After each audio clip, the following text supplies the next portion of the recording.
विक्रम और उसके 3 दोस्त एक घने जंगल की यात्रा पर निकले थे। यह जंगल दूर दूर तक फैला हुआ था और उसके बारे में कई डरावनी कहानियां प्रचलित थीं। गांव के लोग कहते थे कि रात होते ही इस जंगल में अजीबोगरीब घटनाएं होने लगती हैं और कई लोग यहां से लौटकर नहीं आए। विक्रम और उसके दोस्तों को इन बातों पर यकीन नहीं था। वे सभी रोमांच की तलाश में थे। दिन में जंगल काफी सुंदर और शांत था, पर जैसे जैसे शाम ढलने लगी, हवा में अजीब सी बेचैनी फैलने लगी। सूरज डूबते ही चारों तरफ अंधेरा छा गया और पेड़ों की सरसराहट से अजीब सी आवाजें आने लगीं। रात के समय उन्होंने जंगल के बीचों बीच एक जगह ढूंढी और वहां तंबू लगा लिया। सभी ने मिलकर आग जलाई और भोजन करने लगे। सब कुछ सामान्य लग रहा था, लेकिन तभी अचानक एक तेज हवाओं के झोंके ने आग बुझा दी। चारों तरफ घना अंधेरा फैल गया। विक्रम ने टॉर्च जलाने की कोशिश की, लेकिन उसकी टॉर्च काम नहीं कर रही थी।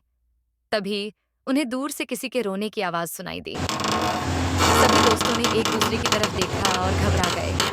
वह आवाज धीरे धीरे पास आती गई। विक्रम ने साहस जुटाकर उस दिशा में चलने का फैसला किया। उसके दोस्त पहले तो उसे रोकने की कोशिश करने लगे, लेकिन विक्रम ने उनकी एक न सुनी। वह जैसे ही कुछ कदम आगे बढ़ा, उसे पेड़ों के बीच से एक सफेद साया दिखा। वह साया एक औरत का था, जिसके लंबे बाल थे और वह सफेद साड़ी में लिपटी हुई थी। उसकी आंखें लाल थीं और वह विक्रम की ओर तेजी से बढ़ रही थी। विक्रम के पैर कांपने लगे।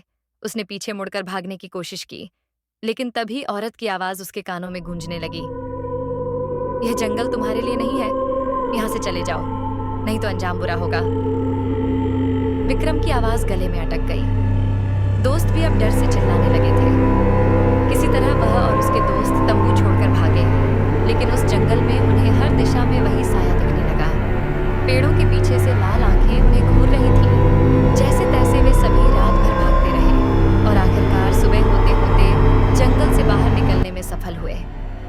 सूरज की रोशनी के साथ ही वह भयानक साया भी गायब हो गया।